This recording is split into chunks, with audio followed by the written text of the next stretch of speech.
Hey there, everybody. Welcome back to the Finding Financial Fitness Show. I'm your host, Nino Gonzales, joined again today by my co-host, Pei Chen. Pei, how you doing? Doing as well as can be expected after not having electricity for a long time. I cleaned up okay today. What a couple of weeks. So at the time of this recording, we are 1 week post Hurricane Barrel. And so as most of the listeners will know by now, we're both in the Houston area, but on like different ends of Houston, right? I'm northeast, Pei is west slash southwest. And we got hit pretty hard with that hurricane and we were without power for, I think for us, it was like 4 days. So we were at a hotel working, trying to see what hotels were available. I know you ended up at a hotel, right? And just seeing what It's was available. and it was a hit hard because that I actually made a Facebook post because it truly was a luxury once enjoyed becomes a necessity. And that just like, wow, you take so many things for granted, so many Yeah. things in your life. And just one thing threw us all completely off. And, what a No. welcome for you coming home from your amazing trip in Japan,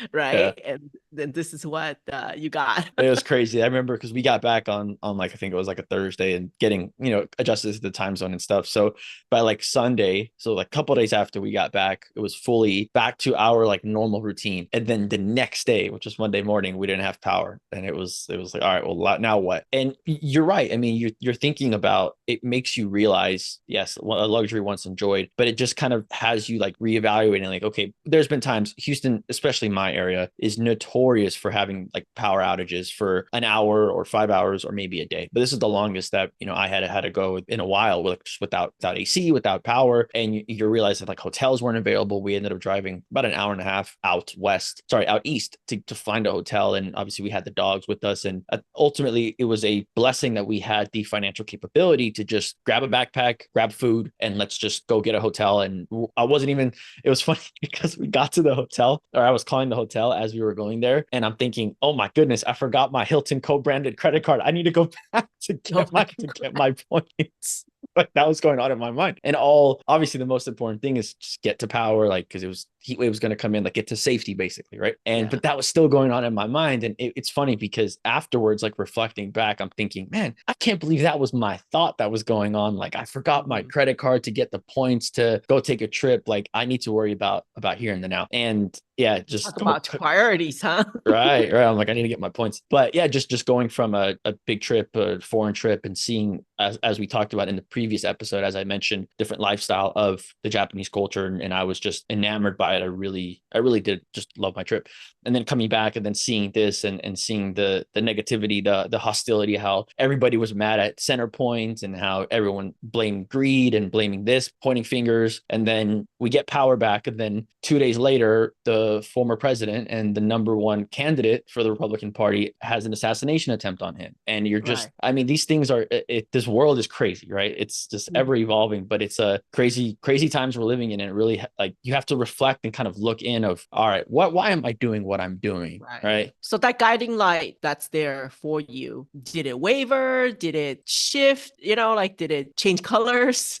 You know what I Yeah. mean? Yeah. I think and we've had this discussion both personally, but also on the podcast about how the ultimate goal, like the big goal that we set for ourselves is ever changing, right? We might have a goal for a certain period in our life and then something happens and then our goal pivots to what we value there. And I think, as I mentioned, when we talked about goal setting, I never really had any goals set.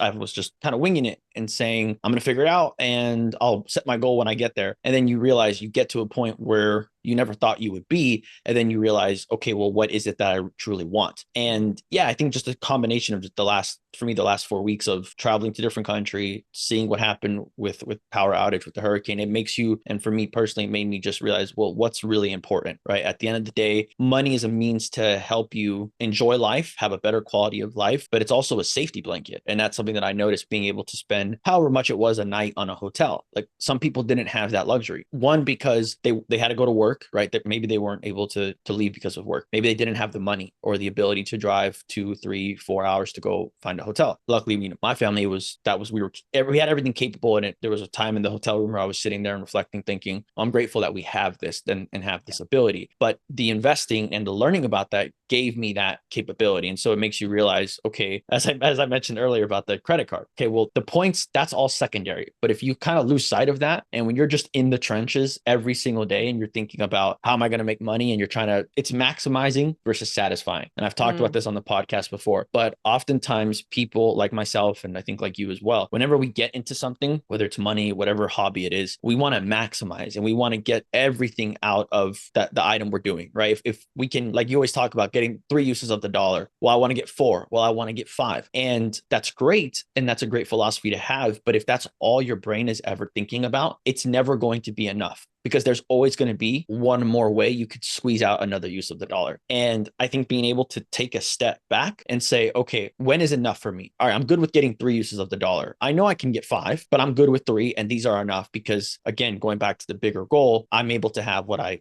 need to have. And it takes a event of realizing what you might lose as a result to really look in and say, okay, I have the important things in my life right now, and everything else is just gravy. And I don't need to stress about it so much and get into these crazy ideas and crazy thoughts, because I have everything that I need, right? Yeah, it's funny because this Saturday, Mike, my husband, he used to do a lot of options trading, and he's kind of, that's his hobby thing. And so he did a training with a group of people, and I was sitting there. That was actually the first time I actually sat through one of his workshops, and I was just sitting there. I'm like, if you don't have discipline to leave money on the table and not FOMO, this is kind of dangerous, right? Because that thrill, like even I was just sitting there as an observer of the workshop, I was already getting excited. So like, like that personality. And I caught myself thinking, wow, like I think that gambling streak in me is strong. Like if I wasn't self-aware enough, I would have been like, hey, let's open up an account today, throw in 10,000 in there and let me play around with it. And probably next week I'll lose it all, right? Because I don't have enough education. I don't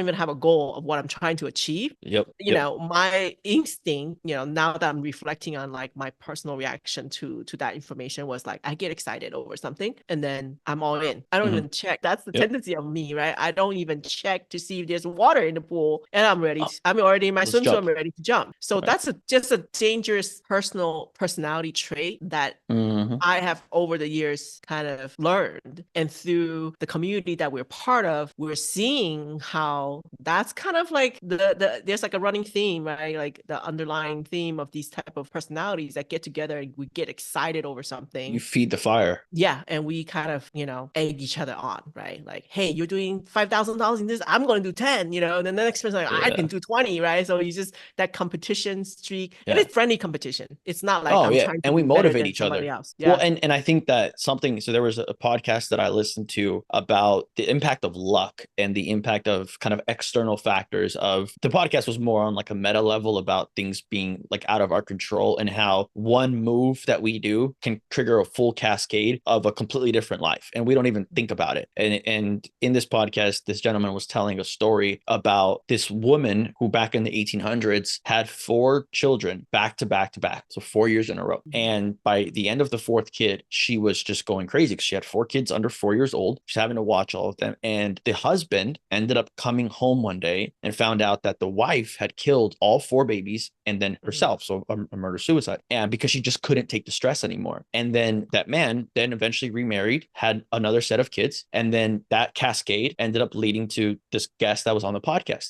That was his great grandfather. And he mentioned that through a tragic event, that was the only way he would have ever been born. If that tragedy hadn't happened, he would have never been born, because that timeline would have never occurred. And it's things like that where obviously it's a very sad story, but something came out of it that you would have never thought about. And it was in his essence, it's luck, because it was just a luck of the draw that that happened, and he ended up being born. And when we look at the big picture, the likelihood of us as individuals ever even being here, it's like 1 in 100,000 million of like the likelihood of each of us being born, right? And so you technically won the lottery just being born. Literally, like you have more chances of winning the lottery and getting struck by lightning twice than you do of actually being born. And when you think about it like that, how can you not think that luck doesn't play? And I don't mean just luck, but luck and external factors play into your current lifestyle. Like, yeah, we might have become rich, we might have learned all these things, but there's a huge element of luck and stuff that was out of our control that I don't think that I fully comprehended and understood. I know for us personally, we like to have a lot of control over what we do. Control is a big thing. Specifically, I'm talking about myself here. And when you realize how much of our world is out of our control, it can become scary. It can be a very, Yeah. very scary thought. But it's something that I think I want to emphasize to listeners, just from my own knowledge, is a lot of it came down to luck, about the right place, the right person, the right time, that everything kind of aligned, that allowed us to grow to where we were able to grow as individuals, as business partners, that our success is a large part of the luck that was kind of along our goals. And with that, you have to be insightful to be able to be aware of that, because then that allows you to pivot and make your goals adaptable moving forward. And one of the things that I've learned, and a big part of what I wanted to talk about today, is just from my reflecting and different things, is the effect of paying off debt versus investing. And a few episodes ago, right, we talked about, okay, well, the logical thing to do from a math number is, if I have a debt that I have to pay 5% a year, but I can get into an investment that pays me 10% a year, well, then why would I not borrow for the debt to make the investment, right? Because I can make that 5% arbitrage, which in reality, I'm making more than that because it's not my money, because I'm borrowing. But what we didn't talk about, what happens if that 10% investment goes bust for whatever reason, economic conditions, housing market, you name it. And now you're on the hook for the 5% debt. All right, well, let's say it was only $1,000 and it was one deal. All right, cool. But what if you did that 1,000 times, 100 times? Now you're stacking all these debts because you're banking on your investments to work. All right, well, then what happens if multiple sectors collapse? And we saw this just in a brief, short window of 3 days with power going out and everything. The last thing that I was thinking about was my investments. I needed immediate money. Survival. Get to power, get to survival. And in that phase, well, I have a car to pay off. I have a house to pay off. I have this, I have that, I have this thing. I'm not thinking about my investment. But if my vehicle or my house or whatever was paid off, well, that debt is paid off. And in times of emergency, if I need to sell pennies on the dollar, well, I can get access to cash from that debt that I had paid off. So that's that peace of mind. And I know that we've talked about this. This is very common in the IBC. We had Chris Bay on as well, talking about the four premises of what you can do with IBC. So I'm curious, as from your standpoint, as we've kind of evolved together, as long as I've known you, it's knowing your personality, right? Knowing how you're like, let's take this money, let's go to Vegas, let's put it on black. Knowing your personality, how do you balance the factor of investing and making more and making more and making more, to then knowing when it's enough and saying, you know what, I'm going to clean up and protect what I have? Well, first of all, no matter what, my number one preservation is my number one asset, which is me, right? I always want to, whatever investment out there, there's no better investment than the investment in myself, right? So that's number one, right? Even if the world like falls apart and whatever, that's why I don't really like the word retirement, because that just kind of implies I'm no longer a productive member of the society, which is not where I want to be. I never want to retire. I always want to be productive, but not in a trading my time for dollars type productivity, right? So number one is don't stop investing in yourself, right? That's through education, networking, whatever. Just that is primary of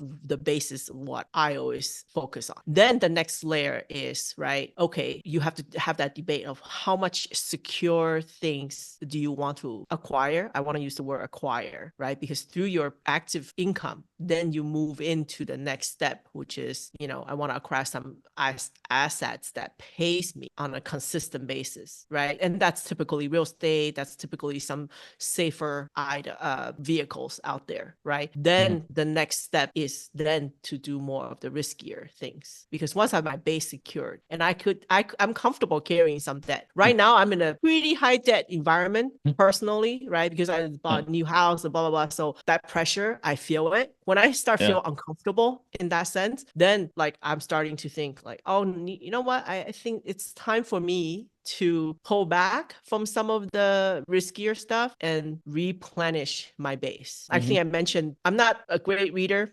but I do listen to a lot of podcasts, and this barbell investment strategy has been brought up many, many times, right? And it always talks about that black swan event that's beyond your control. And who would have predicted that things will fall apart here, or we'll be without the basic necessities of life? So having those events kind of happening lately, more frequent than I had expected, has definitely changed my own personal perspective, right? Like before, I would even say like 4 weeks ago, if you asked me the same question, I would be like, no, just leave the debt all alone and just go all in. Yeah. Investing. But now I'm thinking my thinking is wrong. I'm rethinking my thinking. And that's the beauty of having, friends that we can do this with, is we need to talk about, hey, maybe we need to rethink how we do things and rebalance and recalibrate. That's all that is, right? We're constantly on a journey to recalibrate what we're doing. It's funny because something that the takeaway that I had from that, I'm just taking notes right now from what you said, is it sounds like intuition, right? You said, when I get to a point where I feel overwhelmed, I know I need to pivot. I know I need to maneuver and do things differently. And you mentioned also right now, 4 weeks ago, if I would have asked you this question, what's funny is that listeners can go back to episode 2, episode 3, where you actually hear us doing that. And I go back to the name of this podcast, Finding Financial Fitness, right? It's that verb of finding, meaning we're looking, we're searching, we're doing that at the moment. And although people might look at us and say, oh, they're 1 step ahead of me, or they're 5 steps ahead of me, or they're 10 steps ahead of me, being able to have that open conversation with people gives that perspective of, okay, well, if they are 5 steps ahead of me and they're asking these questions, well, maybe I should be asking these questions about myself now. Because when we started this journey together 18 months ago, 2 years ago, whenever we first met, we didn't have this community, this people that were this far ahead that we could turn to and say, okay, these people have weathered the storm, no pun intended there, but these people have actually gone through it, and here's where their pivot is. And I think that's literally what we're trying to do right now. And when we have guests on as well who are at different phases, we're able to ask them similar questions. And it's not just, oh, this one event happened, Pei and I are getting scared, let's throw everything up and run. No, it's a combination of for me, the books that I've read, the podcasts that I've listened to, the investments that I've been in and been out of, the traveling that I've done. It's been, for us, time moves fast. Like when we reflect on like, oh, hey, what did you do the last month? It's not as simple as everything's been the same. No, things happen quick in a month. Yeah. Like I haven't seen you. We haven't been face to face together in a little bit over a month. And me and you could spend probably 10 hours just catching up in what happened in the last month. And when things move that fast, it's so important to be introspective. And with you speaking about that intuition, that comes with experience, and that comes with time, with knowledge, right? I don't necessarily, I can feel myself developing that intuition and getting a sense of what's working for me and what's not, and how to pivot. But that's why I've always looked up to you, because I see that you have this sense of, you trust your gut and you make decisions based on that. And that's where I think people will resonate with different personality types. People listening to the show might think, you know what? I don't care about making all this money. I don't want to have any debt. I don't care how much an investment will pay me. I don't want to have any debt. I just want to that will help me breathe a little bit easier. Yeah. And I think that's totally admirable. And I respect that completely. For sure. I mean, that's a easy, peaceful living, very Zen, Zen mode. Yeah. Sometimes I look at those people, I kind of envy them in a sense, because for me, it's almost like sometimes I question, like, why do I want, right, so much, right? And we did talk about that. Like, there's a lot of, for me, it's a lot of validation. Like for me, it's like I want to prove to myself, not just myself, also to the people around me, that like, coming from a humble background, I wanted to set the example that it is possible, right? Sure. You could be an immigrant in this country. You can come here with no English at all and still make it in this country, right? That is kind of like that ultimate like poster child I want to be. Not that I really want to be a poster child of anything, but like I wanted to do that. But it's funny because I think this morning somebody asked, like, because I think I made a comment saying something like, I have a gut feeling that real estate is coming in for I hope a soft landing, not a crash, right? And people are like, how do you know that? Like I said, I don't read much, but it's just a gut feeling, right? I've been investing. I was calculating, man, I've been in the real estate investment theme for about like almost 25 years, 26 years. And you see these cycles, right? And it's almost like the first time it happens to you, that's because you're ignorant, you didn't know, right? and that's not your fault. But when it's the second time and the third time, when these cycles starts to see, you see the repeat of the history of things happen like that, and you don't kind of have these signals pick up, then it's on you, right? Something you're not developing your intuition. You're not talking to enough people, or you're not paying enough attention to data points, and just like even in my spare time, I look at Zillow for no reason, right? Like, that's just for fun. I have no intention of buying any real estate, but I'm looking. I'm always paying attention to how things are trending up, trending down, how many Are they staying on the market for a long time? Are they being ridiculous right now? All those things. That's just things that are intuition, are just kind Mhm. of little things that you start noticing. You got to Yeah. start noticing things. Yeah. Well, and I think you mentioned the concept of not retirement, like not retiring and staying active and still kind of doing things. And I think there might be people out there, and I know this would have been myself a couple of years ago, listening to this thinking, well, then what's it all for? If the plan isn't to retire and be done, well, then why am I stepping into this world where there is potential for risk, right? There is a risk of losing money. There is a risk of losing my hard-earned money. If most people get into this with the thought of this is my ticket out, this is my way out of my job, this is my way to retirement. And also with that, their definition of retirement is doing nothing, just chilling, traveling, being on the beach, relaxing. And I think you've taken that one step further where you're saying, I can't do that. And maybe there are some people out there, the nomads of this world, who can. I know there's a few people that come to mind that I think genuinely would do that and would find peace in that. And that's fine. But I think that there's a larger population that thinks that money's going to solve all their problems, that they're going to get to the point of retirement, not quit their job, stop, and then be sitting there. And yet they're still going to have those same problems of, okay, well, I don't feel secure. I don't feel at peace. Now I don't have a purpose because I left my job that I was at for 10, 15, 20 years. I've taken that out of my life. So how do you, I know this goes back to goal setting, but how do you then tell people, all right, well, what's it all for? Ultimately, what's it all for? I think for me, it's almost like I'm looking for a different type of peace or fulfillment, if you want to say it that way, right? Having enough money, even if we're talking about, oh, I have enough passive income to take care of my basic need, you must realize that that need changes as time goes. Life Goes up changes, typically. situation changes, tax goes up. Those are beyond my control. I don't know how the future is going to be, right? So to kind of sit back and relax and say like, oh yeah, I've hit that number and I'm good. Like I can just quit doing anything. I think that's kind of foolish, to be honest. I think that's foolish. You have to keep going. Like even if, let's say, like you're right now, in your professional job and you reach your financial safety point where you can quit your job and you can now, have enough income to passive income to cover your living expenses. I think that's not enough, to be honest. I think you gotta keep going. I think that's an opportunity to pivot and maybe pursue something that you have always wanted to do, that you're passionate about, and where you might not care about how much you're compensated anymore, but you have to still keep your eyes on the ball and keep that, generating. You still have to be in that generating income mode. Like I don't know if people know this. This is like a non-important fact about me, but I pest it.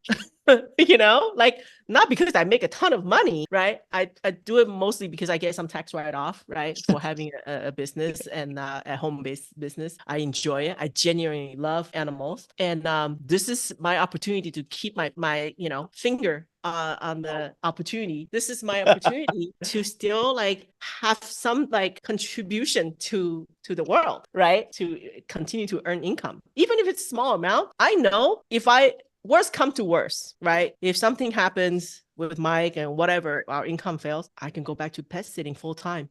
I can cover my expenses, right? I can still survive. So Right. I don't know, maybe it just comes from that immigrant mode.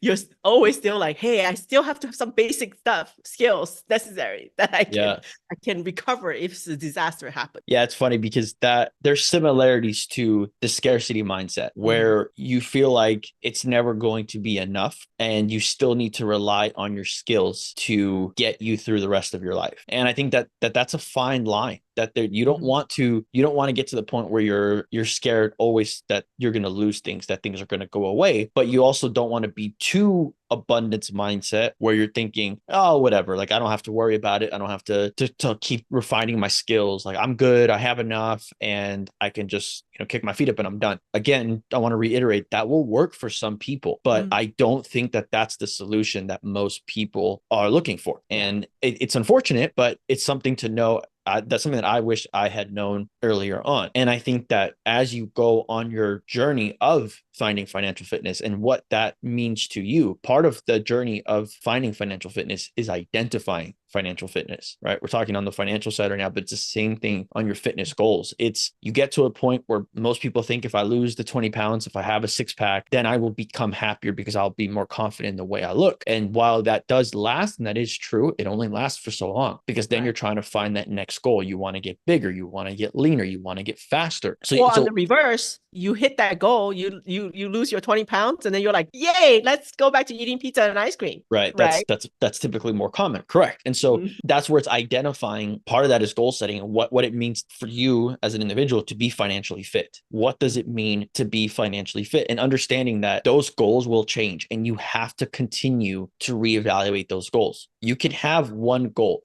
Something in the fitness world that when we do goal setting with people is we ask people, okay, what's your goal for so there's mesocycles and microcycles when it comes to building a training program. So it's macrocycle, mesocycle, microcycle. Macrocycle is the year. So you say, okay, what is my goal for this year? You want to put on 10 pounds of muscle? You want to lose 20 pounds of fat? What do you want to do this year? All right. If you know that your goal is to lose 20 pounds of fat, that's your macrocycle. Then on each mesocycle, which is like, let's say quarters, you're going to have a plan, both a nutrition and a training plan that's going to be adaptable to your goal of losing the 20 pounds. And then beyond that, on the microcycle level, week by week, you have a program of your sets and your reps and your diet of your calories of what you're eating. Your calories will slowly start to drop. Your training adapts accordingly. But if in microcycle 4, you then come and say, well, you know what? I want to gain 5 pounds of muscle now. And you're 4 weeks into your program. Well, that completely changes. Instead of going from a calorie deficit, now you have to go to a calorie surplus. So then if you start again, well, then your macrocycle restarts 1 month into it. And the problem is that most people after 4 weeks continue to shift their goal, whether it's fitness or whether it's financial. It's okay, my goal is I want to make $10,000 more. Okay, they lose money in an investment or something happens and they're like, I don't want to ever do that again. I want to pay off debt. Then they go down the route of paying off debt. They pay off some of their debt and they realize, oh, well, my friend over there is making an extra $5,000 a month. I want to start investing again, right? And you see how that flip-flop, you're never on a path. The sooner you can identify your goal, stick to your goal and understand that you're going to have to sacrifice something in that time being to get to that goal, the better off you'll be. But then when you set that macro goal, let's say it's a year, let's say it's 6 months, then you reevaluate again and you say, you know what? All right, I didn't hit my goal of losing 20 pounds, but maybe I lost 15. And you know what? I'm happy with the 15-pound weight loss. Now I want to get a little bit more muscle, start the cycle again, but you want to give it time organically to let the process grow. So do you then recommend fitness or financially both to set shorter term goals? Define shorter. You know what I mean? Define shorter as in, instead of, I know financially, I think it's a little bit different than fitness, right? Fitness, you could go by year to year. Financially seems to be a little bit long term, right? People typically talk about 3 to 5 year type range, right? Because our income doesn't grow as fast as we lose weight. Unfortunately. Sure. So typically to make any major change financially, unless you get a new job or something major happens, typically you can't really see a huge, to see a huge financial difference in 1 year is very rare. That's true. That is very true. So I think it's a good question. I think that the short-term goal component would be 1 to 3 years in the financial world, but you have to remind yourself what that short-term goal is consistently, because it's all great when things are going well. But I feel like from our experience, from the community that we're a part of, from just the people we know, it's some person's doing this or a group of people are doing that. I want to do that. Okay, well, now they've pivoted. They're doing that. I want to do that. It's following trends. You talked about FOMO, right? Fear of missing out.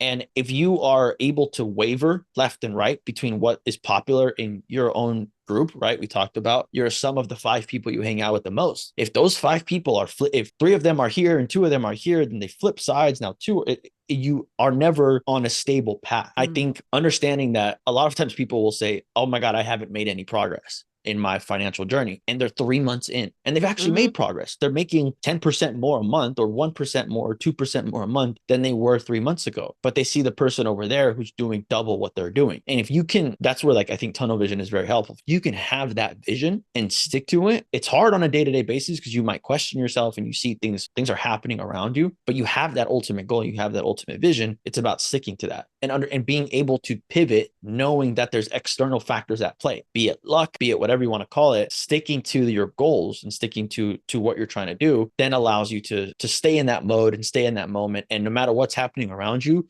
you know where your goal is, and that won't phase you. Definitely. And really take the advice of people who's been there, done that. Yeah. Yeah. Yep.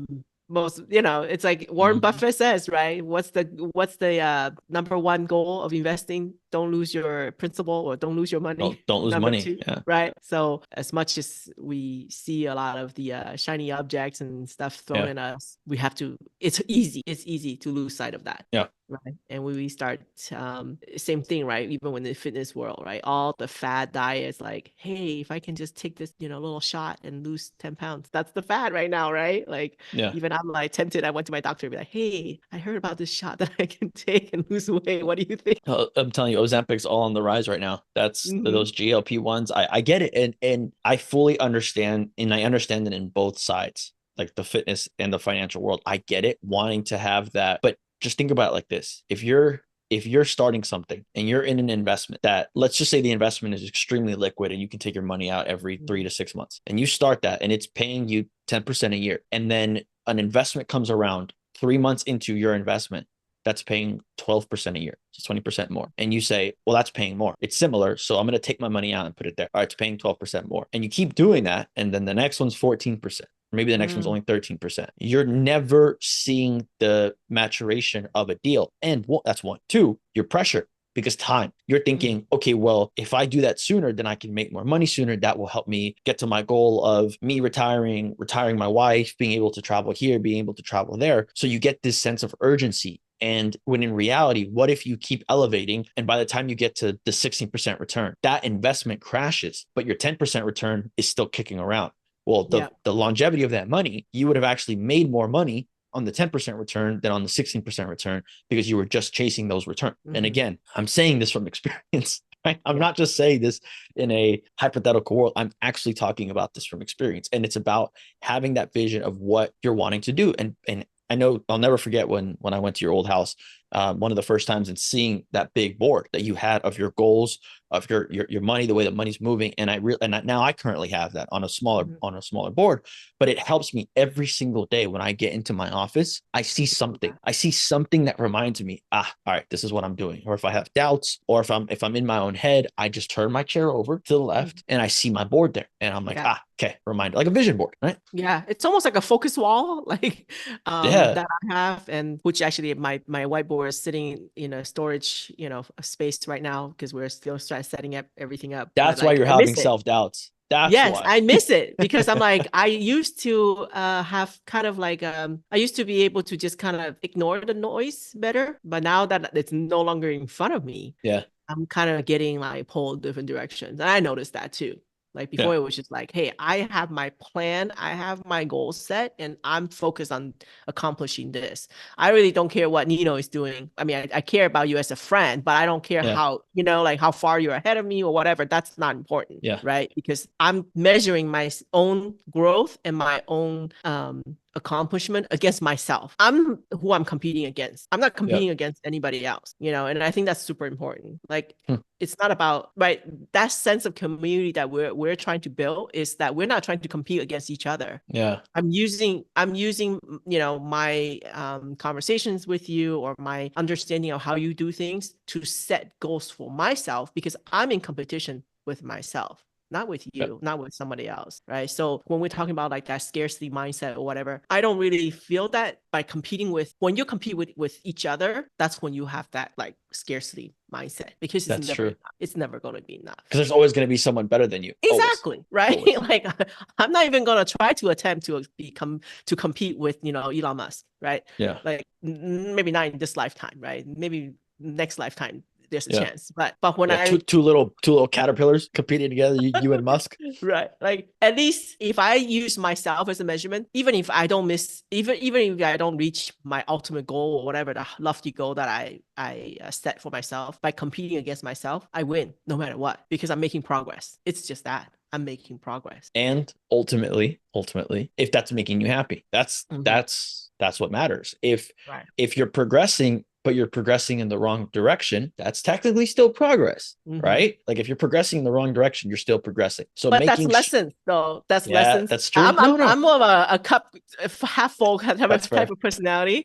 So That's for fair. me, if the progress went wrong direction, sideways or whatever, Yeah, I see that as lessons learned, right? I'm that's gonna fair. pay tuition one way or another in life, Yep. right? Either I'm gonna just shout out the big dollars and get in with a coaching program and have them hand hold me the whole entire way, which I've done before, or I'm gonna pay tuition by learning these from Yeah. my own life experience. You're gonna pay. There's no free lunch. I love that. There's no free lunch. No, I love that you are optimistic. I think it definitely helps to put things into perspective, because then ultimately you can never go wrong. It's either you win or you learn. There is no Right. losses. There is no Exactly. losses. I like that approach, and I think that people can benefit from that. And just kind of bringing it all back, I think with this, like, there's a lot of chaos and there's a lot of noise going on in multiple facets of our lives and in other people's lives at the moment.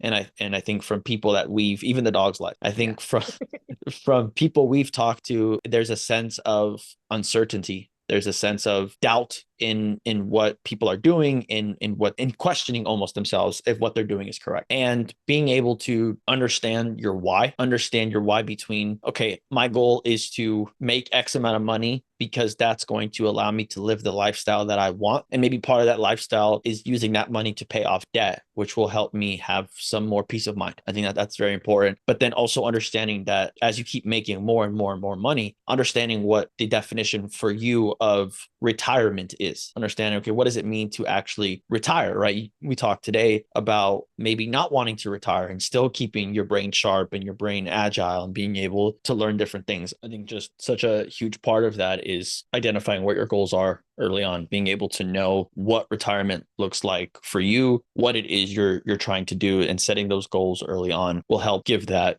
sense of clarity. We also just discussed about intuition, right? And how that comes with experience, how that comes with time, being able to understand, okay, I'm getting overwhelmed. My emotions are telling me this is becoming too much. I'm stressing about this, and understanding that that's your body's way of telling you, maybe I need to pivot, maybe I need to go a different direction, and being able to listen. I think listening to that is huge, and understanding, okay, you know what? I need to scratch this goal. It's not working for me at the moment. I'm going to shift, and reassessing, rediscussing with family, with friends, coaches, advisors to say, okay, here's how I'm feeling right now, and here's what I want to do. And then lastly, just bringing it down to the micro level of priorities, what we're trying to do in this pursuit, in this goal, in this time of finding our financial fitness. It's helping to have us have a higher quality of life, make us feel better, enjoy our day-to-days. It's not just about the highs and the lows, it's about everything in between. And the sooner we can appreciate that, we can express gratitude for what we have, and understand there are things that we still want. I believe that that's a lot better. The sooner we can identify that, the better that it is. So a lot going on. Again, we like to share what we're going through at this time, because that's what we're going through, and we see it's a